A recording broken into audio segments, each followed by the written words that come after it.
Hello दोस्तों, you comics world में आप सभी का स्वागत है।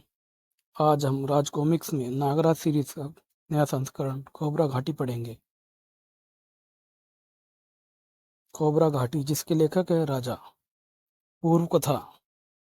खूनी कबीला में आपने पढ़ा, दक्षिण अफ्रीका के एक गुमनाम द्वीप पर जनरल टमटमासा का शासन था। वहां के काले मूल निवासियों पर जनरल टमटमा तरह तरह के अत्याचार करता था।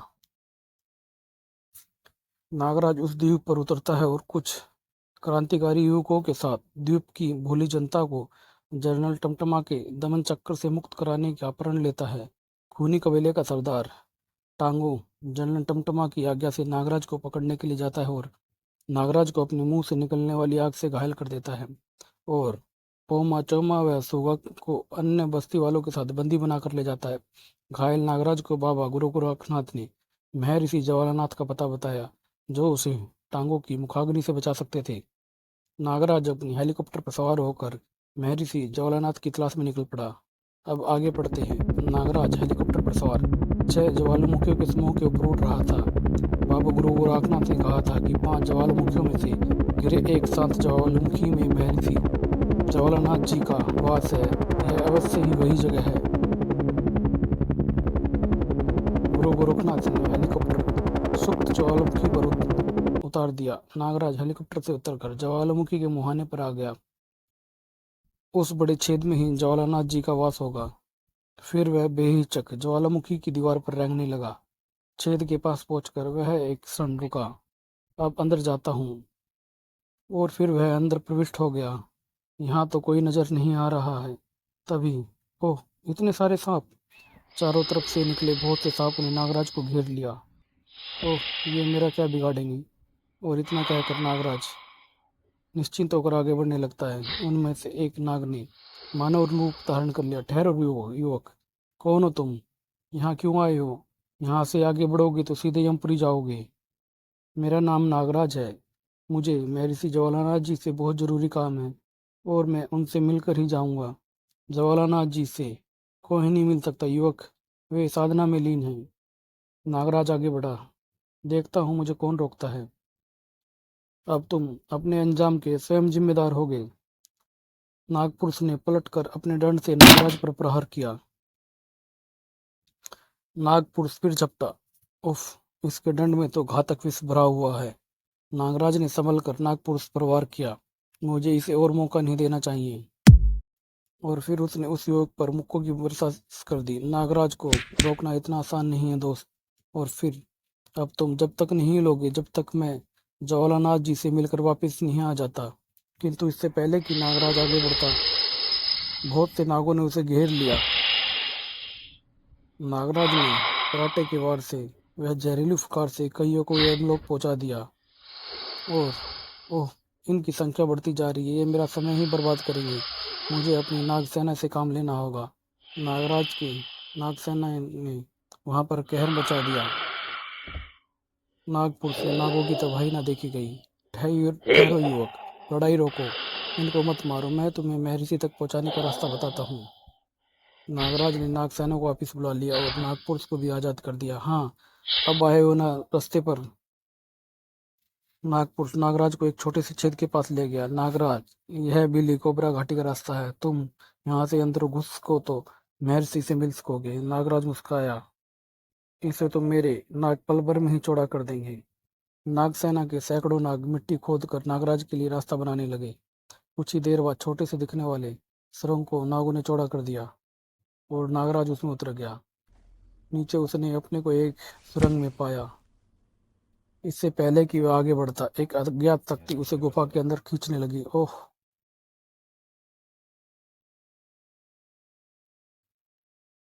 और वह तीव्र वेग से इस एक विशाल अजगर से टकराया। अजगर की सांस के साथ ही वह वहां खींचा चला आया था। और अजगर के टकराते ही अजगर जग जाग उठा। नींद खुलने से अजगर क्रोधित हो उठा था। ओह! जहरीली पुकार! पुकार बेअसर होते देख अजगर ने अपनी भारी पूंछ नागराज पर दे मारी। चोट से तिलमिलाकर नागराज ने झपटकर अजगर की गर्दन दबोच ली। ओह! भले काम में रुकावट डालता है कीड़े। फिर इसकी आंखों को स्नेक हैंड के एक ही वार में फोड़ दिया। क्रुद्ध अजगर ने पलटी खाकर नागराज को अपने बंधन में जकड़ लिया। जैसे जैसे अजगर बंधन कस रहा था, नागराज को अपनी जान निकलती महसूस हो रही थी।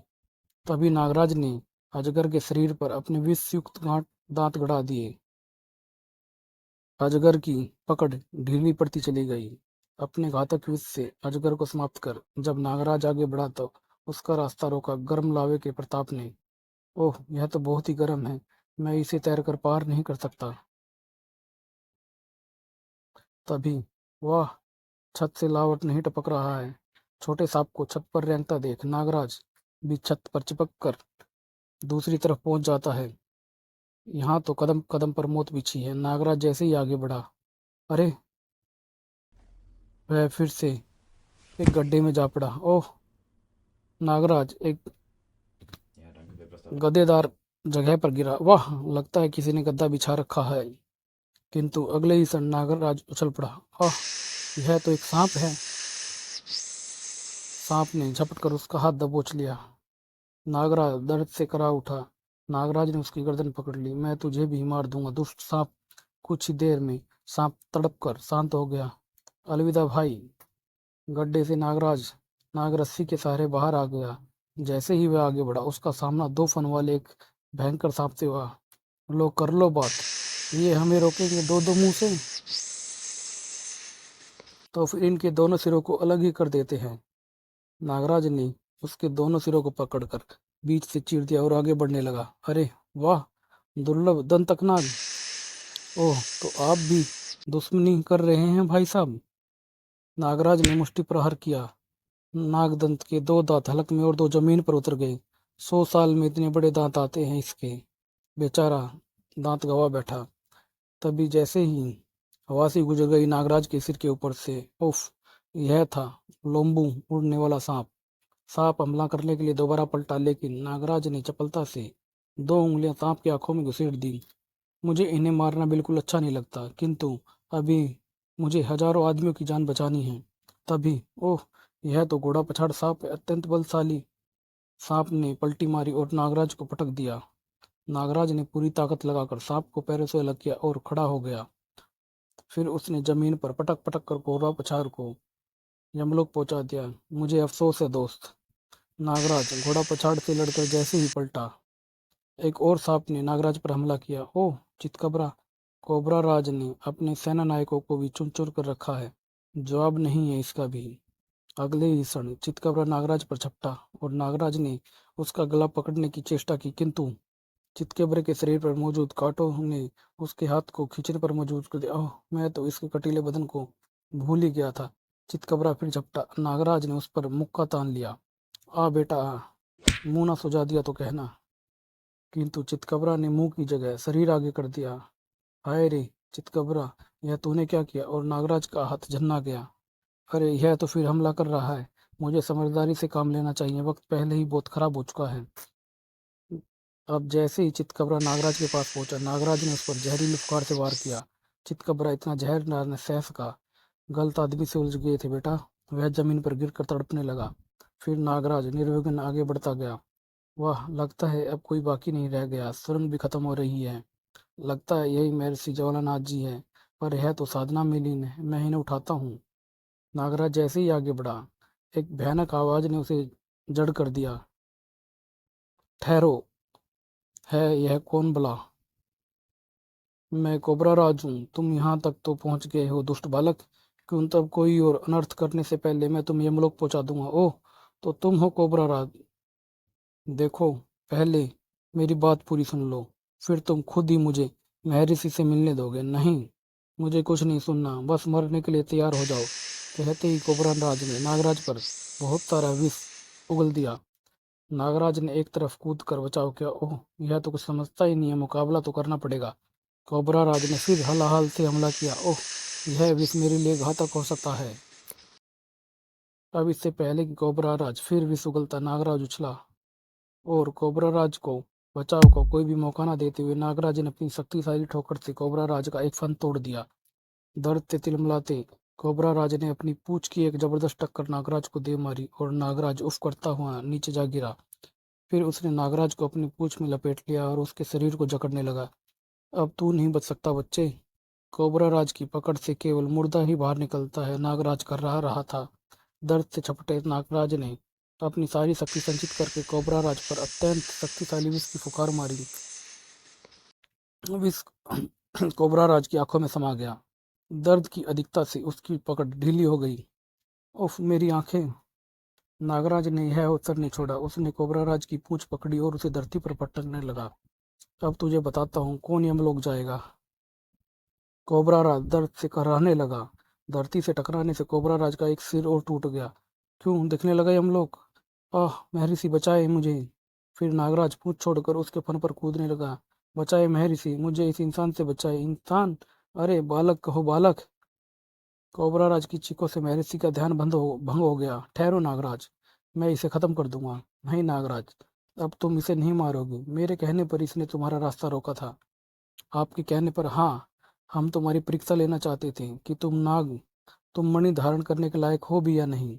मणि परीक्षा? मैं कुछ समझा नहीं महर्षि। वत्स, तुम्हारे गुरु गोरखनाथ ने मुझसे संपर्क स्थापित करके तुम्हारे बारे में सब कुछ बता दिया था। तुम्हें दुष्ट टांगों के मुंह से निकलने वाली आग से यह पाताल मणि ही बचा सकती है। यह दुर्लभ मणि किसी गलत हाथ में न पड़ जाए, इसलिए मैंने तुम्हारी परीक्षा ली, जिसमें तुमने अपनी जान की बाजी लगाकर अपनी श्रेष्ठता सिद्ध की। किंतु महर्षि, ये जो नागवैर थी मेरे कारण मौत के मुंह में चले गए। कोई नहीं गया नागराज, यह सब मेरा मायाजाल था। देख लो, ये सब स्वस्थ है और यही मौजूद है। ओह महर्षि, आप धन्य हैं। नागराज, तुम निश्चय ही वीर हो। कभी हमारी जरूरत पड़े तो तुम अवश्य याद करना, हम तुम्हारी मदद को जरूर आएंगे। धन्यवाद दोस्तों, अब मैं चलूं। फिर महर्षि को प्रणाम कर नागराज चल दिया। सब कितने अच्छे थे। लावे के प्रताप के आगे वह ठहरा। ओह, खोलता लावा! मुझे इसमें चरकल देखना चाहिए कि मणि कितनी उपयोगी है। ओह, यह गर्म लावा तो शीतजल की भांति प्रतीत हो रहा है। कुछ ही देर में नागराज ज्वालामुखी से बाहर आकर अपने हेलीकॉप्टर पर सवार होकर उड़ चला बस्ती की ओर। मुझे अब जल्द ही बस्ती पहुंचना है। क्रोक मेरा इंतजार कर रहा होगा। लंबे सफर करके बाद नागराज का हेलीकॉप्टर उजाड़ बस्ती के ऊपर मंडराने लगा। ओह, यहाँ तो केवल खंडर एवं बूढ़े ही रह गए हैं। इधर क्रो नागराज के इंतजार में आसमान पर निगाहें लगाए बैठा था। बेटा, कब तक ऐसे बैठा रहेगा? 2 दिन से भूखा है। ले खाना खा ले। वह नहीं आएगा? वह जरूर आएगा माँ जी, उसे आना पड़ेगा। उसने मुझसे वादा किया था। भाड़ में गया वो और उसका वादा। वह टांगों से डरकर भाग गया। लो, वह आ गया माँ, वह आ गया गरीबों का मसीहा नागराज। नागराज ने हेलीकॉप्टर क्रो के पास उतारा। लो, मैं आ गया क्रो। अब टांगों टमटमा की खैर नहीं। हाँ नागराज। क्रो ने फौरन बहुत सी मसाले एकत्रित की। मैं आ रहा हूँ टांगों, तेरी टांगे चीरने। खूनी कबीले पहुंचकर उन्होंने एक भयंकर दृश्य देखा। चलो इन अंगारों पर। जो इन्हें पार कर देवता तक पहुंच गया वह बच जाएगा, और जो बीच में रह गया उसकी बलि चढ़ा दी जाएगी। नागराज, ये इसी तरह रोज 10-15 लोगों की बलि चढ़ाकर उन्हें खा जाते हैं। ओह, कितना खूनी खेल!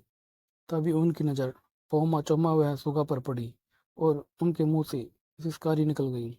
देख लो बेवकूफो, तुम तीनों के कारण इन लोगों को यह इंजाम हुआ है। और वह नागराज भाग गया। न गीदड़ मुझसे डरकर नागराज को कुछ न कहना नीच। और इतने में उसके ने उन पर कोड़ों की बरसात कर दी। उफ! टांगो सुगा के जवाब से तिलमिला उठा। देखते क्या हो, दौड़ाओ सालों को अंगारों पर। और टांगों के लोगों ने उन पर हंटर बरसाने शुरू कर दिए। भागो! और मजबूर बस्ती वाले जान बचाने के लिए नंगे पांव अंगारों पर दौड़ने लगे। टांगो एक जहरीली मुस्कान के साथ हंसने लगा। उधर टांगों के बंदे बस्ती वालों पर कोड़े बरसा रहे थे। बस्ती वालों की हृदय विदारक चीखों से वातावरण गूंज उठा था। तभी एक सांप उस हंटर वाले की गर्दन में आकर लिपट जाता है। मौका पाकर बस्ती वाले भाग गए। वह सांप को देखकर समझ गए कि नागराज आ गया है। नागराज और करो ने अंदर छलांग लगाई। नागराज आ गया है हरामजादो, अब तुम नहीं बचोगे। नागराज ने बस्ती वालों की तरफ बढ़ते जंगलियों को पर नाग छोड़े। अब तुम लोग अपने और साथियों को छुड़वाओ। बचाओ सांप! करो ने कबीले की झोपड़ियों पर मसालों की वर्षा कर दी। झोपड़ियां धूक धूक कर जलने लगी और झोपड़ियों से भागते लोग चिल्लाने लगे, बचाओ बचाओ आग! कबीले वालों में भगदड़ मच गई। रुक जाओ मूर्खों, कहाँ भाग रहे हो? रुक जाओ, दुश्मन ने हमला बोल दिया है, भागो भागो! उसका फायदा उठाकर नागराज और करो, सूगा चोमा पोमा की तरफ भागे। नागराज ने पोमा को आजाद किया। लो दोस्त, सामना करो दुश्मन का। धन्यवाद नागराज। क्रो ने पेड़ से में धसे तीर को काट दिया। चोमा नीचे गिरा। उठो दोस्त, जैसे भी हो मुकाबला करो। नागराज, हम जरूर जीतेंगे। अगले ही क्षण नागराज ने पलटकर अपनी तरफ बढ़ते एक जंगली को उठा लिया और चाकुओं पर दे मारा। तभी क्रो ने ऊपर लटके सुगा के बंधन काट दिए और वह नीचे चाकुओं पर पड़ी लाश पर आकर गिरा। तीनों को आजाद करके नागराज पलटा, लेकिन तभी नागराज, मैं तुझे जिंदा नहीं छोड़ूंगा। टांगों ने उस पर एक जबरदस्त प्रहार किया। अब तुम मेरा कुछ नहीं बिगाड़ सकते हो टांगो। दोनों एक दूसरे से बुरी तरह उलझ पड़े थे। टोंगा नागराज पर बार बार अपनी आग से प्रहार कर रहा था। ओह, इस पर तो आग का कोई असर नहीं हो रहा है। उठ टांगो, खड़ा हो, लड़ मुझसे। टांगों ने एक बार फिर नागराज पर आग उगली। अब यह नहीं बच सकता, किंतु आग ओलकमणि से टकराकर वापस लौट आई।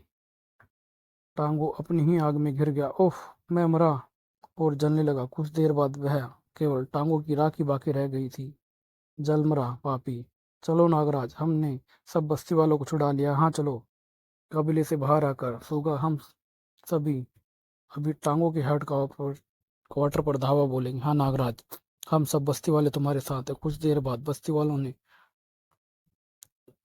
टमटमा के हेडक्वार्टर पर हमला बोल दिया। कोई गोरा बचने ना पाए। मारो। बस्ती वाले हेडक्वार्टर में घुस गए और टमटमा के सैनिकों से भिड़ गए। नागराज, पौमा, चोमा, क्रो और सूगा मारकट मचाते हुए अंदर टमटमा को ढूंढ रहे थे। बता टमटमा कहाँ है? उधर। उधर जनरल टमटमा भी इस बलवे में से बेखबर ना था। एक आदमी ने मेरा कितना नुकसान कर दिया। उफ, एक बार यहाँ आ जाए फिर वह बच नहीं सकता। तभी आओ, हमें तुम्हारा ही इंतजार था नागराज, मेरा नहीं, अपनी मौत खाओ। प्यारे लाल, जनरल टमटमा ने बटन दबाया। मौत तो मैं तुम्हें दे रहा हूँ बच्चों। टमटमा ने विशेष सीटी बजाई और चारों गिद्ध बाहर आ गए और उन पांचों पर झपट पड़े। ओह, यह क्या नागराज, यह तो हमें समूचे ही निगल जाएंगे। एक गिद्ध ने करो को अपनी चोट से घायल कर दिया। ओह नागराज, बचाओ। नागराज ने अपनी तरफ पड़ते गिद्ध पर नाग छोड़ा। सोगा, इनकी आंखों पर चाकू मारो जल्दी। सोगा ने करो की तरफ बढ़ते गिद्ध पर चाकू फेंका। पोमा और चोमा ने भी वही तरकीब अपनाई। अंधे गिद्ध इधर उधर पंजे मारने लगे। भागो कमरे से बाहर, ये किसी को भी नुकसान पहुंचा सकते हैं। गिद्ध किसी को न पाकर सीटी बजाते टमटमा पर ही टूट पड़े और कुछ ही देर में वो उसे खाकर चटकर गए। टमटमा के मरते ही लोगों ने बहुमत से शासन की बागडोर सुगा को सौंप दी। नागराज, आज मेरे देशवासी कितने खुश हैं, हम तुम्हारे कारण। तुम कुछ दिन और रुक जाओ यहाँ। नहीं जनरल सुगा, अब मुझे बहुत जल्द भारत जाना है। वहाँ भी कई अत्याचारियों का शासन बदलना होगा। और वहाँ लोगों ने नागराज का उत्साहवर्धन किया और नागराज नागराज जिंदाबाद के नारे लगाए। फिर नागराज उनसे विदा लेकर अगले अभियान पर चल पड़ा। बस यहाँ के ही समाप्त होता है। धन्यवाद दोस्तों।